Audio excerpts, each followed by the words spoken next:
그래서 두타스테로이드 약제 사용해서 탈모 치료하시는 분들은 건강검진 하실 때 이 드시는 약을 꼭 미리 의사에게 미리 알려주셔야 돼요. 자, 여성의 경우에는 간단히 말씀드려서 가임기 여성은 이 방금 말씀드린 약들로 치료하기 힘듭니다. 즉 사춘기 이후부터 폐경이 되기 전까지 여성분들에게는 임신과 관련된 문제가 발생할 수 있기 때문이에요. 지금 말씀드리는 이 항안드로겐 약을 복용 중에 임신을 하게 되면 남성 태아의 기형, 그 중에서도 남성 생식기의 여성화라는 기형이 발생할 확률이 확 올라가기 때문에 가임기 여성은 이 약을 드시는 것도, 그리고 심지어 만지는 것도 금기입니다.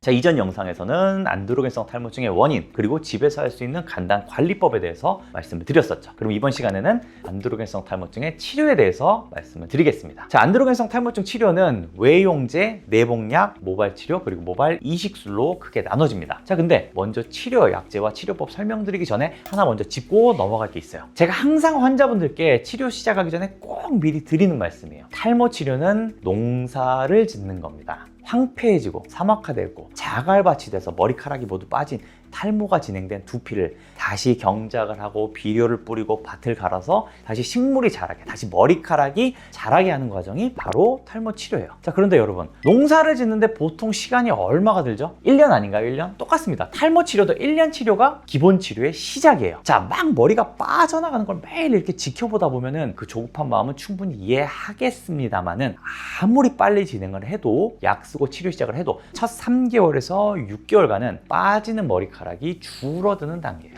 머리카락이 다시 나는 거는 그 다음부터 나기 시작합니다. 그렇기 때문에 탈모 치료에 있어서 무엇보다 중요한 건 자신의 머리카락을 아끼고자, 다시 풍성한 머리카락을 회복하고자 하는 이 처음의 마음을 그대로 잘 가지고 찐득하니 꾸준하게 치료하는 게 가장 핵심이겠습니다. 자, 그럼 먼저 이제 하나씩 알아볼게요. 먼저 탈모에 바르는 약 치료입니다. 자, 바르는 약에는 대표적으로 알려진 게 이제 미녹시딜, 그리고 알파 트라디올이라는 약이 있습니다. 미녹시딜의 경우에는 상품명 마이녹시로도 굉장히 유명한데 세계적으로 가장 공인된 남성, 여성 모두 사용 가능한 탈모 치료제예요. 이건 약물 기전이 굉장히 특이한데 흔히 탈모의 주 원인으로 알려져 있는 호르몬 쪽하고는 거의 상관이 없습니다. 미녹시딜은 원래 고혈압 치료제로 개발된 약이었어요. 그러니까 혈관 확장을 통해서 이렇게 혈압을 떨궈주는 효과를 가진 약인데 이 약을 쓰다 보니까 머리털과 채모가 막 증가하는 굉장히 희한한 부작용이 발견이 됐습니다. 그래서 이 부작용을 한번 탈모 치료에 이용해보자 라고 해서 만들어진 게 바로 탈모 치료제 미녹시딜입니다. 그러니까 말초 혈관을 확장을 해서 두피의 혈액순환을 속에서부터 좋아지게 만드는 게 이 약의 주된 작용 방식이죠. 그래서 항안드로겐, 즉 호르몬을 차단하는 기능보다는 혈액순환을 통해서 모낭의 증식과 생장기를 촉진시키고 모발의 크기를 다시 크게, 모낭의 크기를 다시 회복하는 치료 효과를 가지고 있습니다. 국내에서는 대개 2%에서 3% 마이녹실은 여성용, 그리고 5%짜리 마이녹실은 남성용으로 시판이 되고 있죠. 자, 이 미녹시딜을 사용해 보려고 하거나 미녹시딜 쓰시는 분들이 꼭 아셔야 할 것이 하나 있는데요. 미녹시딜은 기본적으로 적어도 6개월 이상 도포해야 효과를 볼 수 있는 게 대부분이고, 또 모발의 사이클, 성장기, 퇴행기, 휴지기의 이 주기 중에서 성장기를 유도해내는 특징을 가지고 있습니다. 그래서 처음 사용하고 한 달 차, 두 달 차에는 오히려 휴지기 상태의 모발이 빠져버리는 현상이 나타날 수 있어요. 이게 무슨 말이냐면은 성장을 멈추고 이제 빠지려고 하는 준비를 하고 있는 머리카락들이 있어요. 퇴행기, 휴지기의 머리카락이 여기에 해당되는데 얘들을 강제로 다시 성장기로 넘겨버립니다, 약이. 그래서 머리카락을 빨리 빠지게 하고 다시 빨리 새로 나라 라고 하는 약효를 발휘하는데, 이 때문에 약을 처음 쓰고 나서는 막 머리가 빠져나가는 현상이 있을 수 있다는 얘기입니다.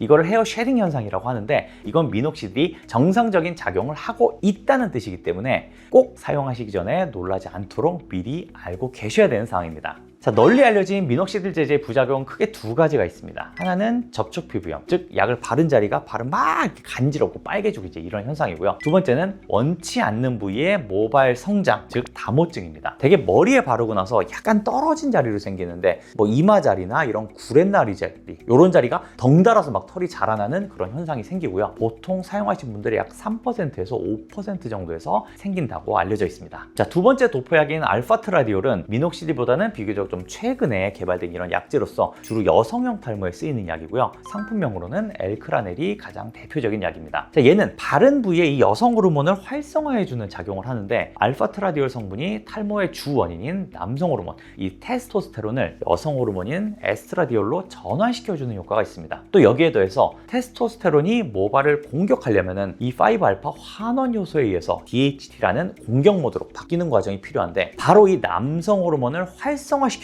5알파 환원 요소를 억제해주는 효과도 같이 가지고 있습니다. 자, 그러면 이렇게 생각하실 수가 있겠죠. 남성 호르몬을 여성 호르몬으로 바꿔주는데 그럼 남자가 바르면 큰일 나는 거 아니냐, 아니면 좀 위험한 거 아니냐 이럴 수 있는데 사실 뭐 전신적인 여성 호르몬의 영향은 거의 없다고 알려져 있고 접촉 피부염 등 국소적인 부작용도 미녹시딜보다는 굉장히 적다고 알려져 있어서 미녹시딜의 대체제 역할을 하고 있고요. 또 최근 연구에 따르면은 이 미녹시딜과 알파트라디올제를 동시에 사용했을 때 여성형 탈모에서는 훨씬 우수한 치료 효과를 보였다는 보고도 있습니다. 자, 탈모 치료에 있어서 큰 부담이 없기 때문에 꾸준히 치료하는데 가장 적절한 치료 옵션이 바로 바르는 약이라고 생각이 되네요. 자, 두 번째 치료법은 경구약, 즉 먹는 약 치료입니다. 아마 탈모 치료법 중에서 가장 많이 사용되고 가장 널리 알려진 그런 방법일 거예요. 자, 첫 번째는 5알파 환원요소 억제제가 있습니다. 이렇게 들으시면 뭔지 좀 헷갈리겠죠? 이게 바로 그 유명한 프로페시아와 아보다트 약입니다. 뭐 워낙에 유명한 약들이니까 그냥 상품명으로 이렇게 말씀을 드렸는데 정확한 성분명은 피나스테라이드 그리고 두타스테라이드라고 합니다. 탈모 발생 이후에서 말씀드린 것처럼 테스토스테론이 탈모의 주범인데 얘가 그냥 문제를 일으키는 게 아니라 이 테스토스테론이 5알파 환원요소라는 걸 만나서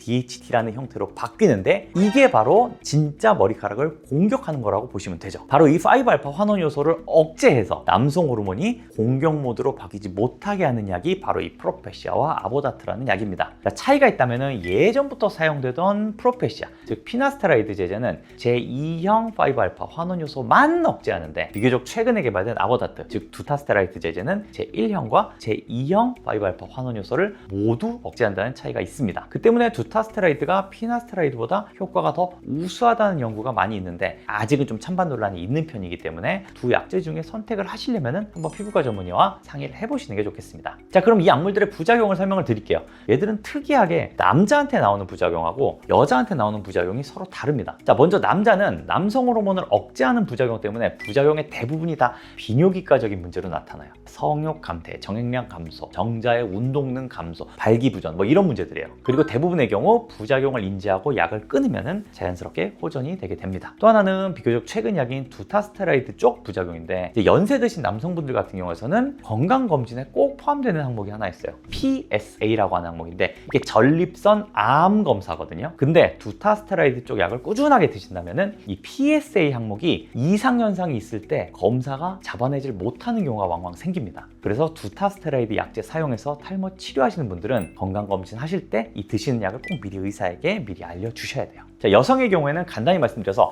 가임기 여성은 이 방금 말씀드린 약들로 치료하기 힘듭니다. 즉 사춘기 이후부터 폐경이 되기 전까지 여성분들에게는 임신과 관련된 문제가 발생할 수 있기 때문이에요. 지금 말씀드리는 이 항안드로겐 약을 복용 중에 임신을 하게 되면 남성 태아의 기형, 그 중에서도 남성 생식기의 여성화라는 기형이 발생할 확률이 확 올라가기 때문에 가임기 여성은 이 약을 드시는 것도 그리고 심지어 만지는 것도 금기입니다. 그래서 여성들의 경우에서는 이 약으로 치료를 받으시려면 폐경이 된 이후이거나 아니면 전혀 임신 계획이 없는 여성이어야 됩니다. 자, 다음 탈모 치료의 세 번째, 모발 치료입니다. 모낭 주입술, 모근 주입술, 메조세라피, FNS 여러 가지 이름들이 있는데 이게 이름이 아직 확정지어지지가 않아서 그렇지 비슷비슷한 치료라고 생각하시면 돼요. 자, 이 방법은 쉽게 말해서 두피에 직접 약물을 주사를 해버리는 방법이에요. 말 그대로 주사로 푹푹푹 찔러서 주사를 하는 방법도 있고요. 미세침을 이용해서 주사하는 방법도 있습니다. 또 레이저를 통한 약물 주입법도 개발이 되어 있고요. 어떻게 하느냐 방법이 달라서 그렇지 핵심은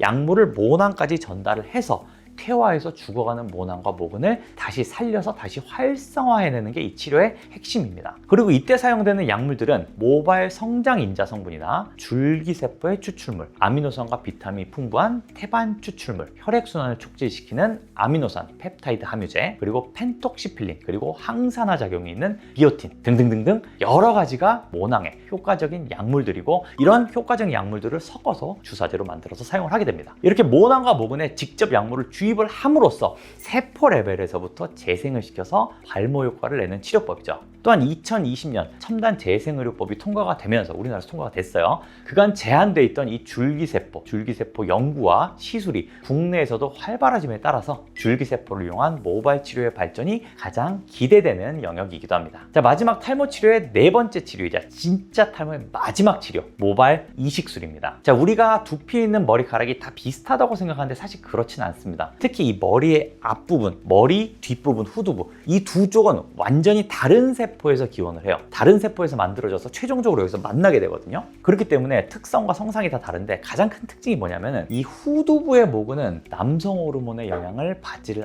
않습니다. 다시 말해서 뒷머리와 옆머리는 탈모의 영향을 받지 않아요. 탈모가 안 생깁니다. 그래서 탈모가 심해지신 분도 앞머리와 윗머리는 이렇게 까져 있지만 뒷머리와 옆머리는 남아있는 게 바로 이 이유 때문이에요. 그래서 모발 이식술은 남의 머리카락을 가져다가 심는 게 아니고 탈모에 먹히지 않은 이 뒷머리카락, 내 뒷머리에서 머리카락을 모근째로 떼어다가 앞머리나 정수리에 심어주는 방식입니다.